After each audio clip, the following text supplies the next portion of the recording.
Ça, c'est Youssou Ndour.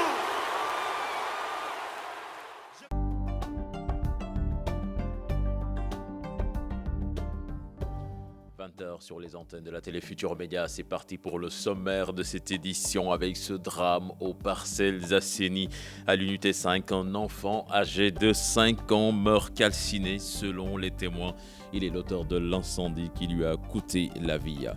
La journée mondiale de la santé mentale célébrée ce 10 octobre, la division de la santé mentale sensibilise sur les troubles mentaux dans le milieu du travail.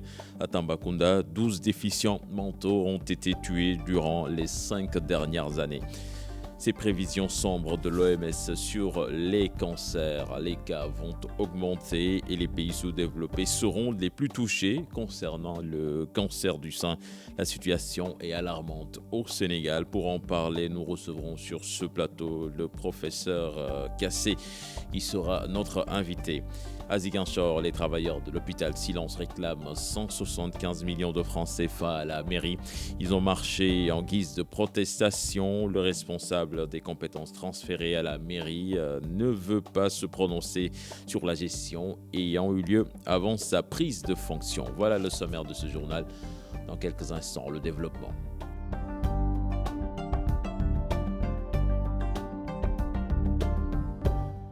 Bienvenue à toutes et à tous. C'était la tristesse et la consternation aux Parcelles Assainies à l'unité 5. Un enfant âgé de 5 ans mort calciné ce mardi en début d'après-midi. L'enfant est l'auteur de l'incendie qui lui a coûté la vie selon les témoins. Nos reporters étaient à la maison mortuaire Chertidiane John, Pape Sangone Baye. Unité 5 des Parcelles Assainies, Villa 43, c'est la tristesse et la consternation.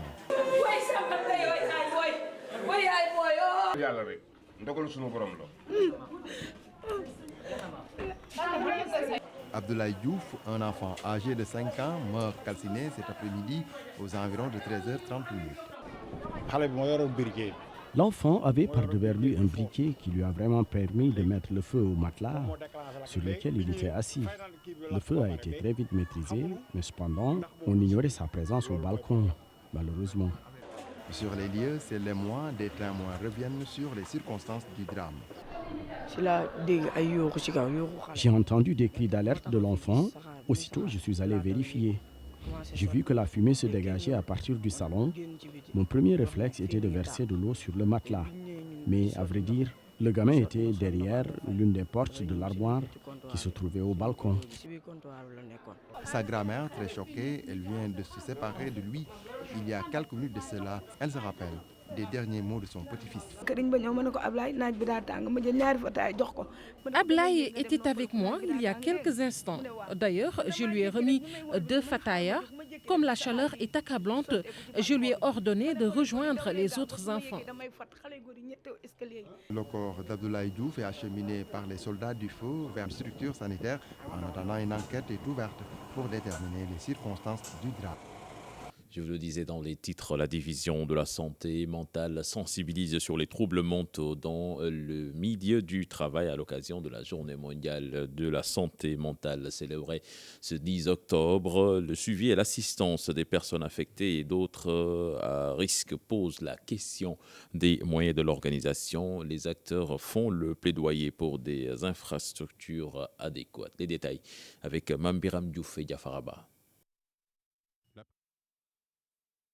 Un problème réel au Sénégal, malgré les efforts consentis Le maillage du territoire en termes d'infrastructures sanitaires et de personnel qualifié sont des défis à relever. Pour l'instant, nous ne pouvons pas couvrir l'ensemble du pays avec des spécialistes, raison pour laquelle nous avons élaboré le guide afin que tous les prestataires de soins puissent traiter les demandes en soins de santé mentale. La santé mentale au travail, thème cette année de la journée, intègre ainsi les lieux où les personnes à risque peuvent développer des déséquilibres psychiques liés à la pression du travail. C'était l'occasion de sensibiliser les populations sur les troubles mentaux dans le milieu du travail, que ce soit des travailleurs qui présentent une maladie mentale, qui doivent être suivis et traités, mais qui doivent aussi travailler, ou que ce soit aussi des déséquilibres psychiques liés à la pression du travail sur l'employé. Païda Silla de lister quelques corps de métiers à surveiller de très près. Et le travail de nuit,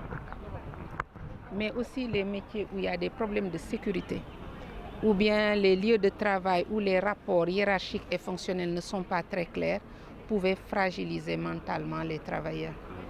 Alors aujourd'hui, en même temps que cette célébration, la division de la santé mentale diffusait des guides de prise en charge qui devront intéresser tous les prestataires de soins dans l'ensemble du pays et à tous les niveaux de la pyramide sanitaire pour que les personnes souffrant de maladies mentales puissent être accueillies, traitées, réinsérées sur le site où ils vivent et ne plus tous être évacués vers des structures spécialisées. Renforcer les moyens en mettant l'accent sur la formation, le suivi et l'assistance des personnes affectées, plusieurs points sur lesquels les autorités sont interpellées pour prendre à bras le corps la question de la santé mentale.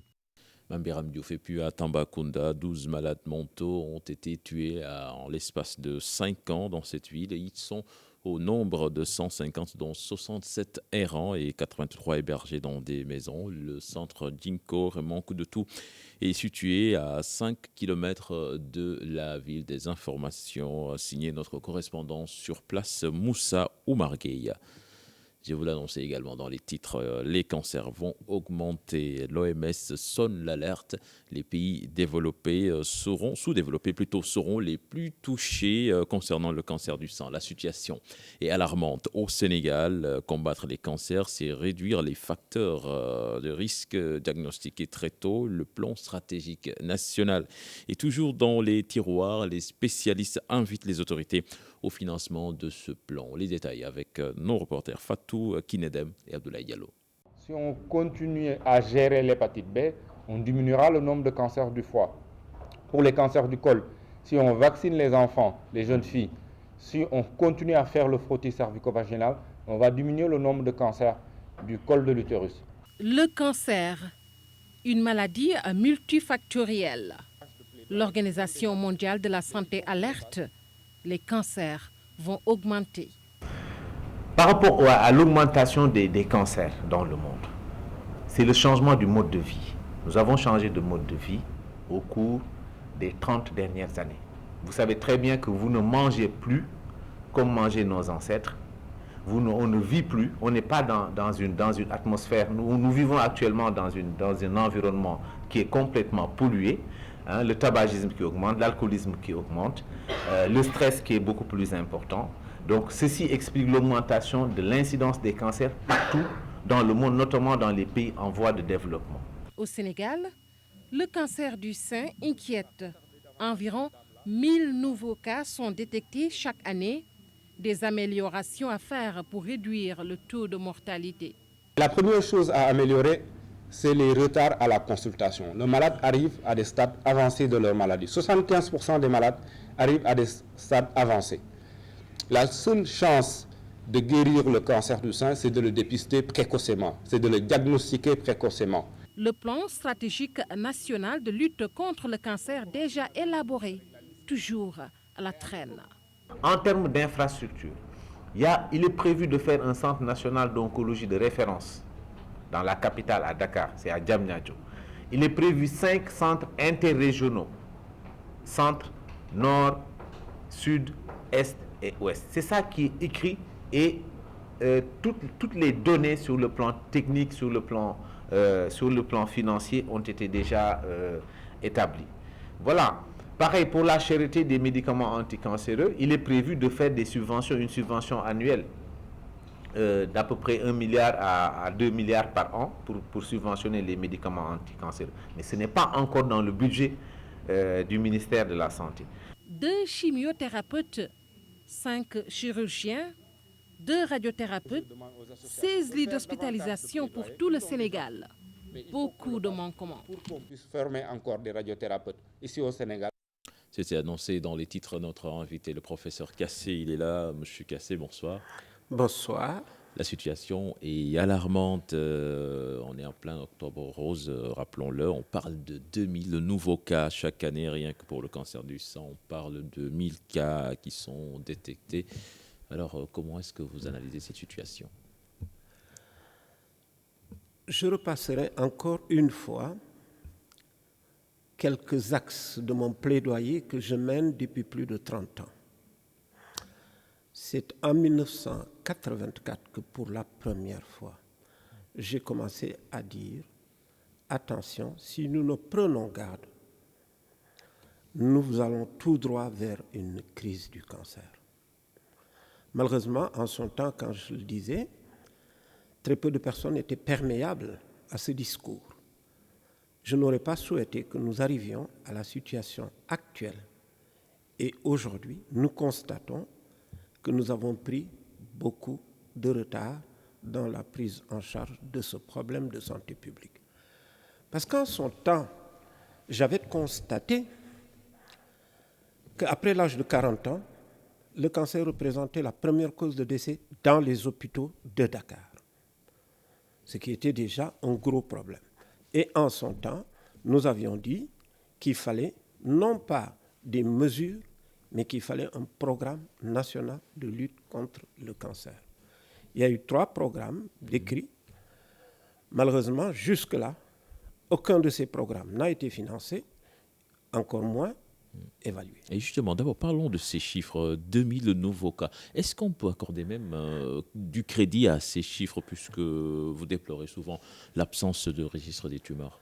Vous le comprenez parfaitement, tant qu'il n'y aura pas un registre des cancers au Sénégal, nous ne serons pas en mesure de connaître toute la magnitude du problème. Les chiffres qui vous sont donnés sont des chiffres de l'Institut du cancer de l'hôpital Aristide Le Dantec.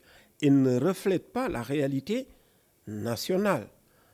Donc les chiffres qui vous sont donnés, effectivement, sont de l'ordre de 2000 nouveaux cas de malades qui sont diagnostiqués à l'Institut du cancer de l'Université Cheikh Anta Diop, compte tenu de ce qui se passe dans les autres structures hospitalières et encore moins dans les régions.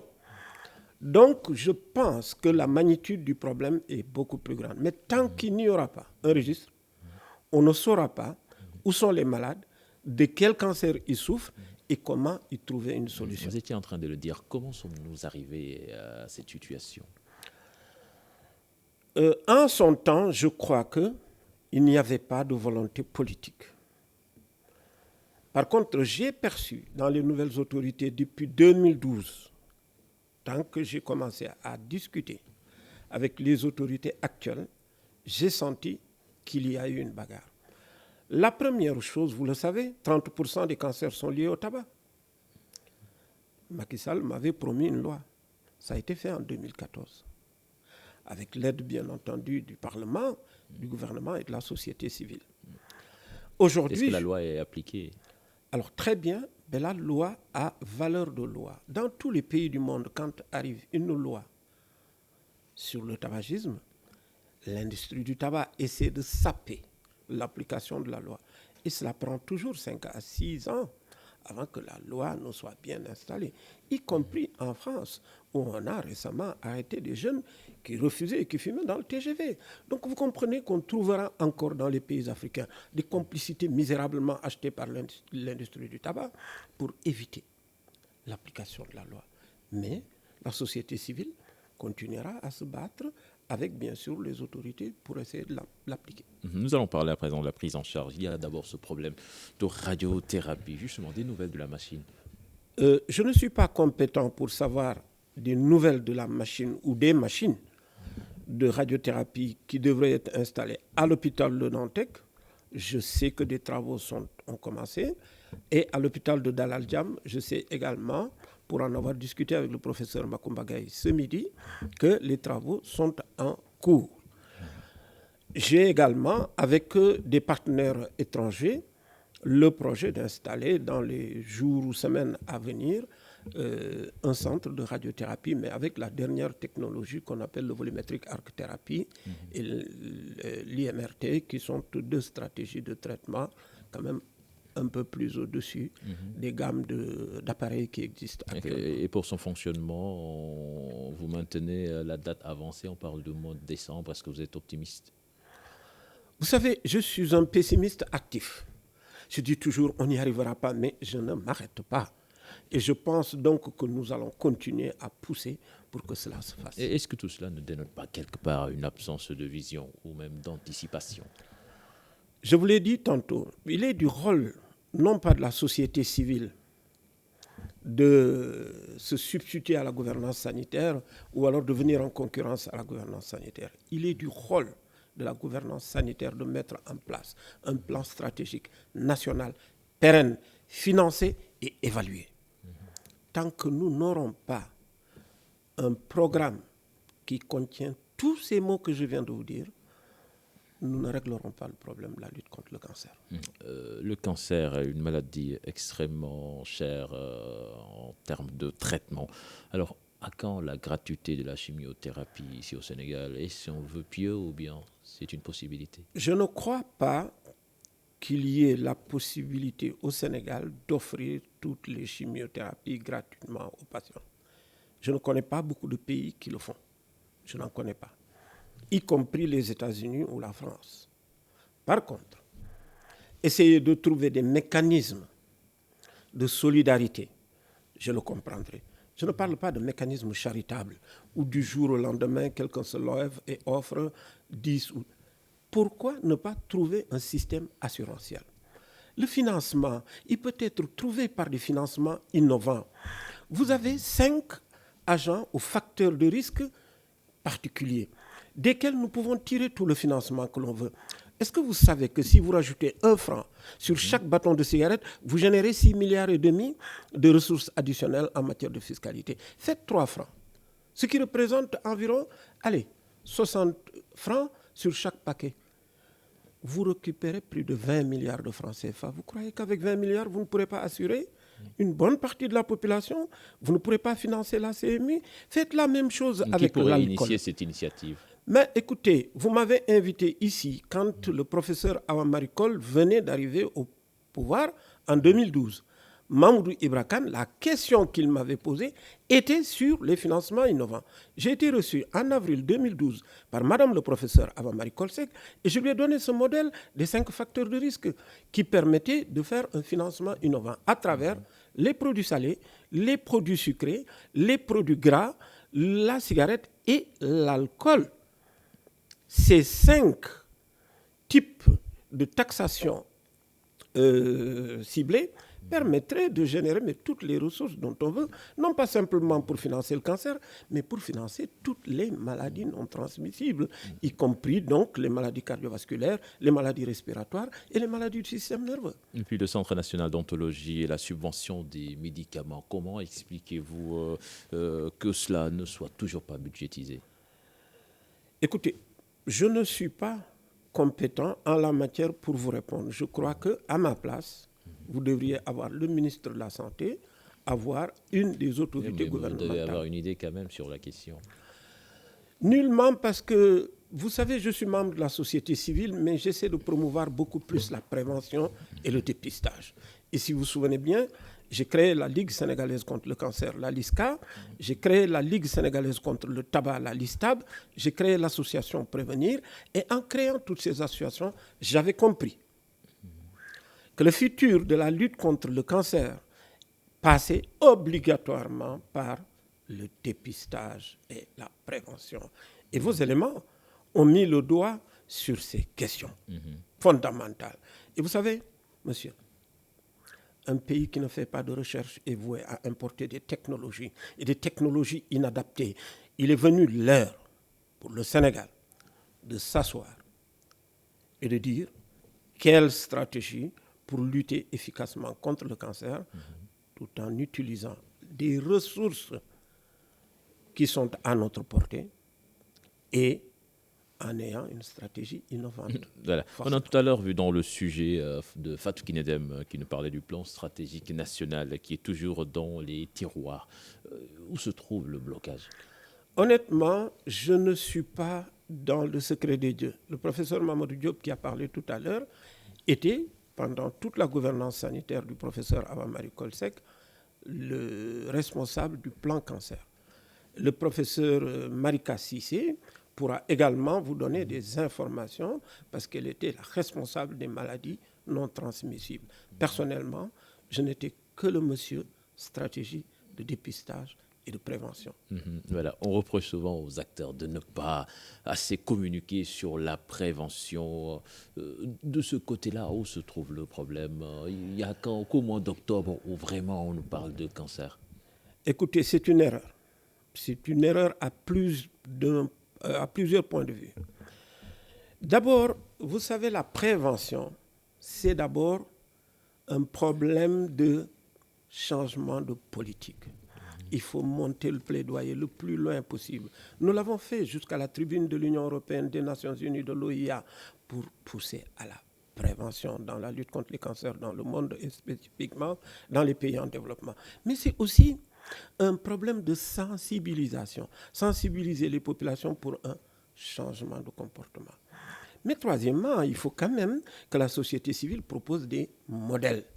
Alors, ces modèles peuvent s'appeler Octobre Rose, peuvent s'appeler stratégie de dépistage et de traitement immédiat, Screen and Treat, comme nous le faisons, etc. Mais enfin, ces modèles doivent être pris en main par la gouvernance sanitaire pour un passage à l'échelle. Octobre Rose, c'est un travail d'une petite ONG, d'une petite association qu'on appelle la LISCA. La gouvernance sanitaire ne devrait pas se cacher derrière la LISCA pour dire nous soutenons la lutte contre le cancer. Ce n'est pas ça. Donc vous trouvez qu'il n'en fait pas assez? Il y a 3 500 000 femmes qui ont besoin d'être dépistées du cancer du sein et du cancer du col. Octobre Rose va vous faire 1000 malades, allez, à supposer même qu'il en fasse 10 fois plus, 10 000. S'ils font 10 000, il reste combien de malades qui ne sont pas dépistés? Et puis, il y a une erreur et un travers que de faire croire que Octobre Rose, c'est le mois du cancer. Le mois du cancer, c'est tous les mois, dans toute l'année. Le mois du cancer, ce n'est pas que le travail des ONG. C'est d'abord le travail de la gouvernance sanitaire. Ouais, donc il faut que les autorités sanitaires prennent la question. Bien entendu, il faut qu'elles s'approprient le modèle pour un passage à l'échelle. Vous savez qu'il y a 75 districts de santé. S'il y avait 75 centres de dépistage, c'est-à-dire un centre par district, rendez-vous dans 10 ans, on en reparlerait. Voilà. Et puis une dernière question. Vous avez tout à l'heure parlé de tabagisme comme principale cause. Quels sont les autres facteurs qui favorisent le développement du cancer? Bien des cancers. Il y en a beaucoup. Il y a des facteurs qui sont dans notre corps et des facteurs qui ne sont pas dans notre corps. Les facteurs qui ne sont pas dans notre corps, ça commence par les virus. Il n'y en a pas beaucoup de ces virus. L'hépatite B, il existe un vaccin. Il suffit de vacciner les enfants à la naissance pour qu'à la moitié des cancers du foie disparaissent. Le papillomavirus, il suffit de vacciner les filles de 10 à 13 ans, voire 18 ans, pour qu'en 10 ans, 82% des cancers du col disparaissent, la mortalité. Et ainsi de suite. À côté des virus, vous avez des produits chimiques qui sont nombreux. Et le premier de ces produits chimiques, c'est la cigarette, c'est le tabac. Ce sont les fumées domestiques, je dois dire. Donc tabac, encens, charbon de bois, feu de bois, etc. Et donc, de lutter rien que contre le tabac diminue de 30% les cancers. C'est énorme. C'est énorme. Alors, à côté de cela, bien sûr, vous avez les radiations ionisantes, bon, qui ne sont pas très importantes, mais surtout le soleil. Mais enfin, il y a également d'autres facteurs qui sont dans notre corps. Et l'alimentation? C'est là où je veux venir. L'alimentation compte pratiquement pour près de 30%.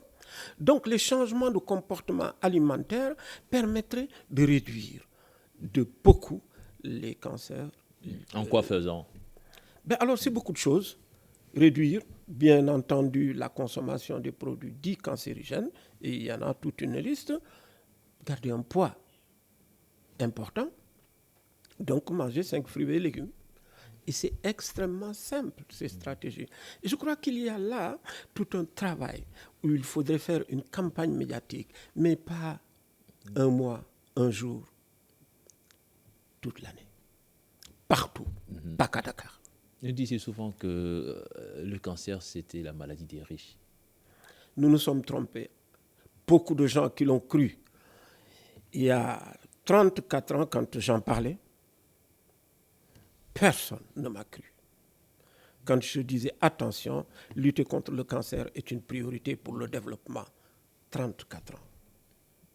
Personne ne m'a cru. Ce n'est que récemment, bien entendu, que, après avoir formé bien sûr plusieurs acteurs, que nous nous rendons compte que nous approchons de la crise du cancer. Ce n'est pas trop tard. Il est encore temps d'agir. Il y a encore temps d'agir. Merci, Monsieur Kassé. C'était un plaisir de vous recevoir sur ce plateau de 20h de la Télé Futur Média. Merci. Et puis l'association Henriette, basée à Rouen, en France, en collaboration avec la Ligue sénégalaise contre le cancer, sillonne les régions du Sénégal pour des séances de dépistage. Aujourd'hui, une centaine de femmes sont prises en charge par cette association de la diaspora. Nous écoutons son président. Il s'appelle Amadou Villiers. Il est interrogé par Fatou Kinedem. La maladie coûte excessivement cher, et de plus en plus quand nous allons à l'intérieur du Sénégal, parce qu'il peut y avoir le problème d'achat de la maladie, mais en plus ça rajoute aussi le problème qu'à l'intérieur du pays, c'est extrêmement difficile pour les gens, c'est extrêmement difficile financièrement. Vous avez entendu tout à l'heure qu'il y a une dame qui est venue d'Engaï et qui ne pouvait même pas payer son billet de retour samedi dernier. Par rapport à la campagne de sensibilisation qu'on a fait juste samedi matin avec la LISCA. Donc vous comprenez que quand les gens ne peuvent pas se déplacer, que ça peut être très très compliqué la prise en charge. Donc c'est pourquoi l'association Henriette, en tout cas, se donne encore les moyens, nous donne encore l'ambition de dire, nous voulons, en tout cas, c'est notre volonté, et nous allons tout faire pour y arriver, de se doter d'un bus qui va aller sillonner toutes les villes du Sénégal.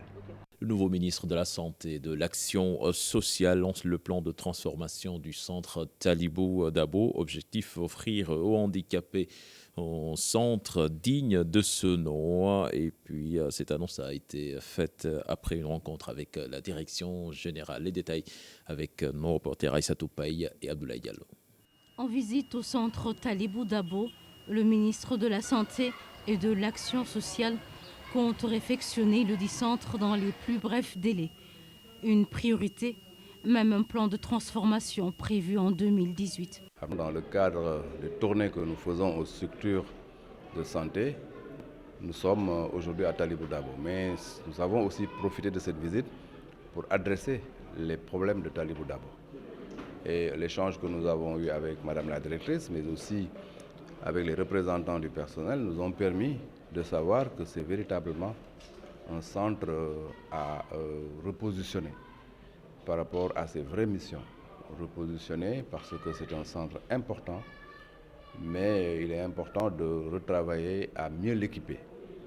Il y a un important chantier d'infrastructure à finaliser rapidement. Nous avons demandé à l'entreprise de nous donner un planning de finition du chantier. Mais la problématique des ressources humaines aussi est une problématique importante et Madame la directrice nous a effectivement signalé qu'il y a un besoin à ce niveau pour permettre une meilleure prise en charge des enfants au niveau du centre Talibou Dabo. Somme toute, nous avons décidé de lancer un plan annuel de transformation de l'institution Talibou Dabo. Nombreux les problèmes soulevés par la direction, entre autres manque de personnel et d'équipement. Un bon nombre du personnel du centre Talibou Dabo est payé par le centre avec des salaires modiques. Il y a également un manque criard de personnel, d'autant plus que nous gérons des enfants handicapés dont la prise en charge nécessite une équipe multidisciplinaire et cette prise en charge s'inscrit également dans la durée. Il y a aussi des problèmes de bâtiment. Il y a aussi le problème des bus, parce qu'ici c'est un centre d'éducation, de l'éducation des enfants handicapés physiques. Et qui parle de handicap physique ou moteur, parle de déplacement. Le centre Talibou Dabo reçoit 200 enfants vivant avec un handicap. Même les enfants de la banlieue et ceux de Grand Yoff viennent s'y faire soigner. La marche des habitants de Samine dans le département de Goudomp. Ils réclament l'ouverture du centre de santé de leur localité, celui de Goudomp, et la création d'une structure sanitaire à Yarang-Balante, construite depuis 2004 d'une valeur d'1,850 milliard de francs CFA. Ce centre de Samine n'est toujours pas fonctionnel. Les populations de Balantacounda déplorent les multiples pertes en vie humaine et des évacuations sanitaires vers Ziguinchor. Les détails avec nos correspondants sur place, Bakary Kanté et Salah Samba. Les habitants de Samine sont descendus dans les rues pour réclamer l'ouverture du centre de santé de Samine, construit depuis 2004 d'un montant d'1,850 milliard de francs CFA. Nous voulons l'ouverture du centre de santé de Samine et de Goudomp et une création de postes de santé à Yaran. Donc c'est ça notre objectif. L'hôpital de Samine et de Goudomp ont commencé la construction depuis 2004, depuis le temps d'Abdoulaye Wade. Jusqu'à présent, les hôpitaux là ne sont pas fonctionnels. Nous déplorons cette attitude-là. Donc nous demandons à l'État d'ouvrir ces centres de santé pour que nous puissions nous soigner. Parce que les femmes, en allant à Goudomp, d'autres accouchent dans les véhicules. Donc, ce qui n'est pas normal. Nous déplorons ça. Nous voulons que l'État envoie des personnels dans de brefs délais pour que les deux centres de santé et le poste de santé de Yaran soient ouverts. Il déplore les pertes enregistrées depuis l'installation du matériel. Il y a du matériel qui est dans l'hôpital qui commence à se détériorer. La morgue de Samine, on l'a déposée depuis 2006. La morgue est déjà défectueuse. Donc on ne peut plus l'utiliser. Donc pensons que l'État ne peut pas investir des milliards et que l'argent là tombe dans l'eau. Donc nous aidons l'État pour qu'il puisse ouvrir les deux centres de santé et créer un poste de santé à Yaran. Et le matériel qui est venu en 2016, d'autres commencent à se détériorer. Donc nous demandons à l'État de penser et d'ouvrir les deux centres de santé, Goudomp et Samine. Ces manifestants demandent au gouvernement de réagir le plus rapidement possible. Le Premier ministre avait passé ici, il nous avait promis qu'après les élections, il va revenir fêter la victoire. Nous pensons que la victoire là, c'est pour ouvrir les centres de santé de Samine et de Goudomp. Ils ont promis de remettre ça si rien n'est fait dans les plus brefs délais.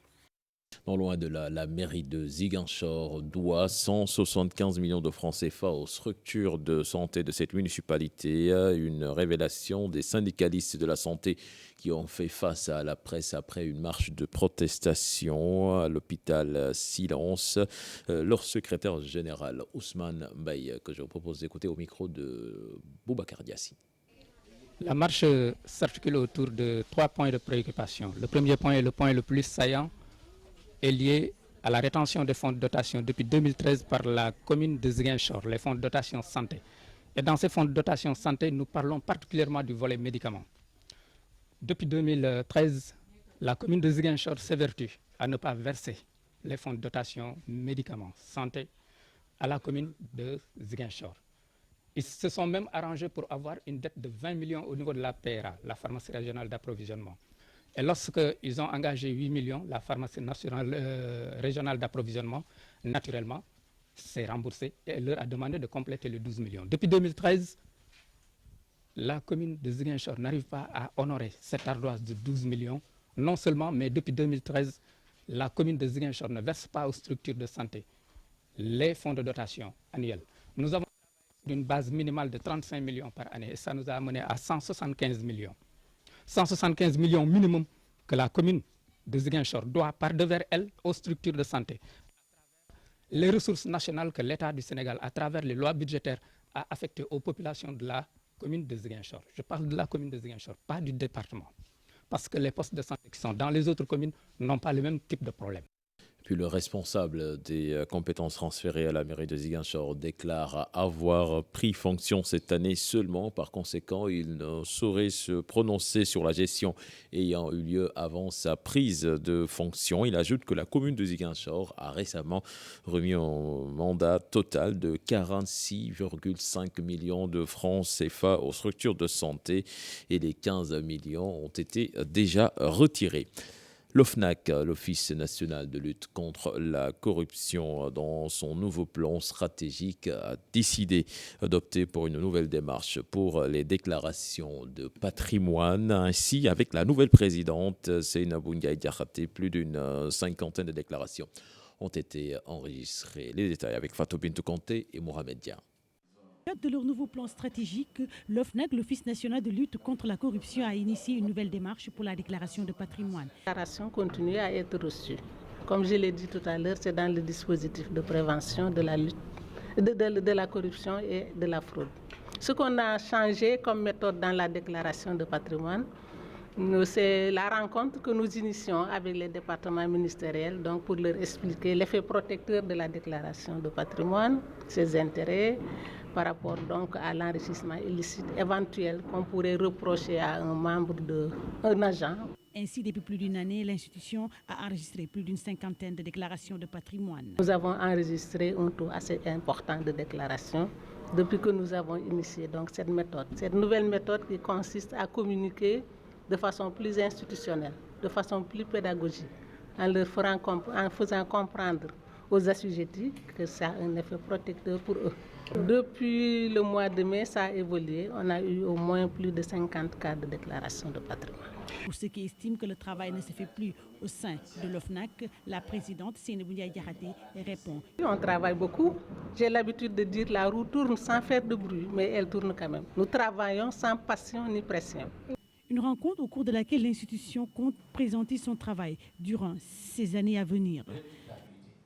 Être à la hauteur des attentes du peuple, tel est le thème d'un séminaire de 3 jours des députés de la majorité présidentielle, une session de formation pour mieux participer au vote des lois, au contrôle de l'action gouvernementale et à l'évaluation des politiques publiques. Durant ces 3 jours, 5 thèmes seront débattus.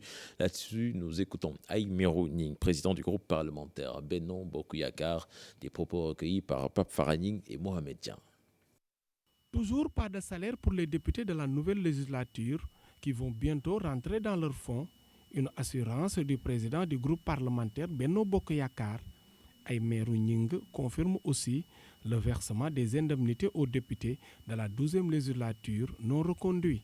Je sais que les députés, nous sommes à un mois charnière où il y a des députés qui étaient là, qui partent et il y a des députés qui viennent. Donc, on fera l'effort de payer doublement les salaires. On va payer les salaires aux députés qui sortent et payer les salaires aux députés qui rentrent. Je crois que c'est une procédure qui est en cours. Il y a des mécanismes au niveau du ministère des Finances qui sont activés. Donc je crois qu'on attend et puis je pense que cette question va être réglée. Une situation jugée normale par ses collègues parlementaires.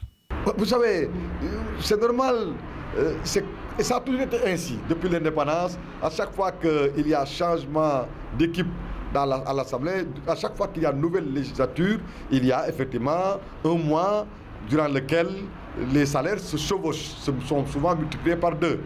Et ce n'est pas extraordinaire, c'est ainsi que fonctionnent les institutions de la République. am na droit salaire moitié salaire am nit ki bu liggéeyee le 15. Toute personne qui travaille jusqu'au 15 a droit à un salaire. Idem pour la personne qui commence à travailler à partir du 15. Les anciens et les rentrants vont recevoir leur salaire, mais personne n'a en effet perçu 2 fois un paiement. Ce ne sont que des rumeurs. Reconduire dañ leen fay seen salaire normal parce que dañu commencé du 1er au 31. Les députés de la majorité étaient en conclave pour participer au vote des lois et le contrôle de l'action gouvernementale afin de faire mieux que la 12e législature. Toutes nos excuses, c'était plutôt l'élément sur les émoluments de nos parlementaires. L'élément est en place. C'était plutôt donc Aïmi Roning, le président du groupe parlementaire, qui revenait sur le séminaire de 3 jours des députés de la mouvance présidentielle qui veulent mieux participer, mieux contrôler l'action gouvernementale. Je vous propose de l'écouter. Parmi nous, il y a beaucoup de députés qui viennent de siéger pour la première fois à l'Assemblée nationale. Et il est important que ces députés-là puissent s'habituer au code parlementaire. C'est d'abord ça l'objectif principal de cette rencontre. Maintenant, au-delà de ça, nous avons pris un certain nombre de thèmes qui va débattre sur l'architecture institutionnelle au Sénégal et voir véritablement la place du Parlement dans cette architecture constitutionnelle et institutionnelle, et regarder aussi quels sont les rôles du député à travers véritablement le rôle de représentation qu'il joue, mais aussi le rôle qui consiste à voter les lois, mais aussi à contrôler l'action du gouvernement et à évaluer les politiques publiques. Nous parlons éducation à présent, affaire Yavuz Selim, État du Sénégal, l'administration et les parents d'élèves désespérés face à la volonté du gouvernement de mettre les écoles Yavuz Selim sous administration provisoire. Le PCA a demandé aux parents d'élèves d'inscrire leurs enfants dans d'autres écoles en attendant de trouver des solutions. Aminata Mbarisso, Yafaraba. Une autre rencontre des parents d'élèves du groupe scolaire Yavuz Selim. Aujourd'hui, ils ont perdu tout espoir d'une sortie de crise en leur faveur. L'État du Sénégal nous a imposé une situation à laquelle nous sommes obligés d'essayer de sauver ce qui peut l'être. L'État du Sénégal campe sur sa position, une proposition qui ne crée pas l'autre partie, des solutions alternatives face au désarroi des parents d'élèves. On a clairement dit aux parents d'élèves qu'aujourd'hui, vu la situation, l'école est bloquée. Nous ne pouvons pas supporter que vos enfants restent à la maison à attendre une solution dont on n'a pas la maîtrise. On leur a dit de vous faire violence, d'aller chercher à inscrire vos enfants ailleurs. Nous avons pris contact avec des écoles privées pour essayer de proposer aux parents la possibilité de caser leurs enfants dans ces écoles-là. Une autre issue, aller dans des écoles publiques ou privées du pays, mais là également des obstacles. C'est le personnel administratif qui doit délivrer les dossiers scolaires de l'élève, le dossier scolaire de l'élève, notamment le certificat de scolarité ou bien le livret de bac. Mais même les parents qui ont trouvé des écoles aujourd'hui ont des problèmes à avoir accès à ce livret de bac ou bien à ce certificat de scolarité. Nous lançons un appel au chef de l'État, la plus haute autorité de ce pays, pour vraiment permettre aux enfants, surtout moi je me soucie plus de ces 403 enfants défavorisés, mais dont les parents n'ont pas la possibilité aujourd'hui de leur permettre de s'inscrire ailleurs. L'administration de l'école se dit tout de même prête à continuer le dialogue. Mais les parents d'élèves sont désespérés de voir leurs enfants rejoindre les salles de cours. Kolda enregistre un nombre important de professeurs qui ont demandé à partir, d'où un manque de professeurs au sein de l'académie. Et malgré ces difficultés, le concept Ubitei Djangtei est effectif dans quelques établissements de la commune. Les détails avec Abdoulaye Diallo. Les cours ont démarré dans quelques établissements scolaires de la commune de Kolda. C'est le cas au CEM Sikilo Nord et à l'école élémentaire d'Oumassou Plateau.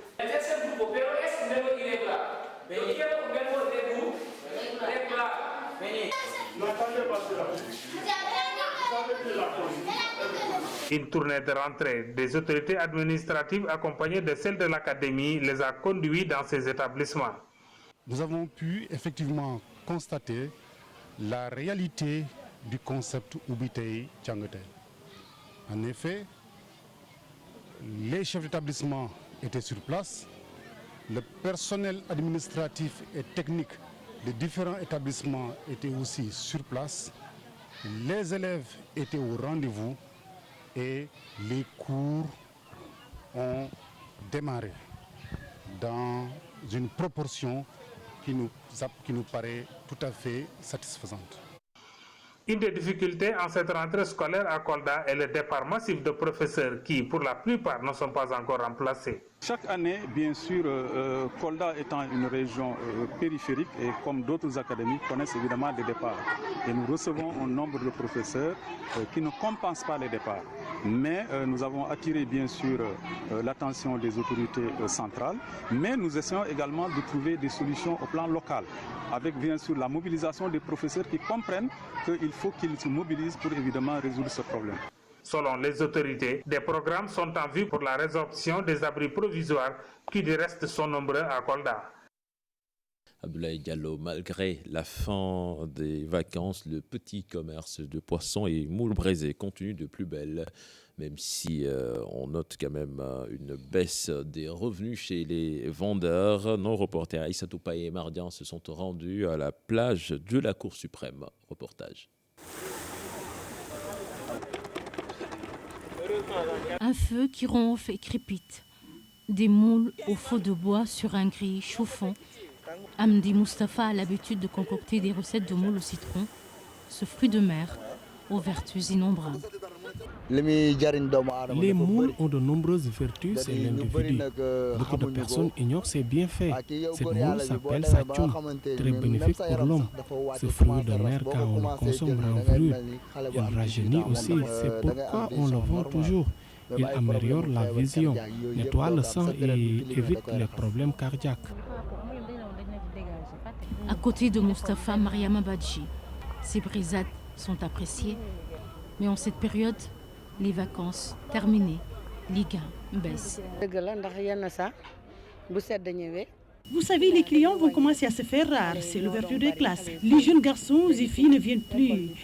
Et pourtant, ils formaient l'essentiel de notre clientèle. Ce sont les personnes âgées actuellement qui sont là, mais ils viennent en compte-gouttes. Nous achetons une quantité moindre de poissons pour éviter qu'ils ne pourrissent entre nos mains.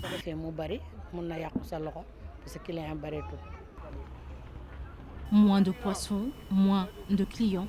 Elle tient quand même à préciser que la clientèle change selon les saisons qui se succèdent. Dimanche passé, ça fait faire son adèle, parce que depuis dafa am client été ak client sedd. Dimanche dernier, il y avait beaucoup de monde. Sincèrement, il y avait des clients qui viennent durant l'été et d'autres quand il fait froid. Par contre, en été, on gagne plus. Et comme les vacances sont terminées, la vente se fait mollo mollo. En période de froid, les personnes âgées viennent, mais ils achètent en quantité. Ce n'est pas pareil comme chez les jeunes. Rien de plus beau que de déguster du bon poisson sous un coucher de soleil, tout en respirant l'air marin. Quelles que soient les saisons, les Sénégalais viennent déguster du bon poisson brisé. Merci Aïssatou Paye, c'était le dernier élément de ce journal. Prochain rendez-vous pour l'information, ce sera à 0h avec le tout en images. Excellente suite de programme en compagnie de la Télé Futur Média. Au revoir.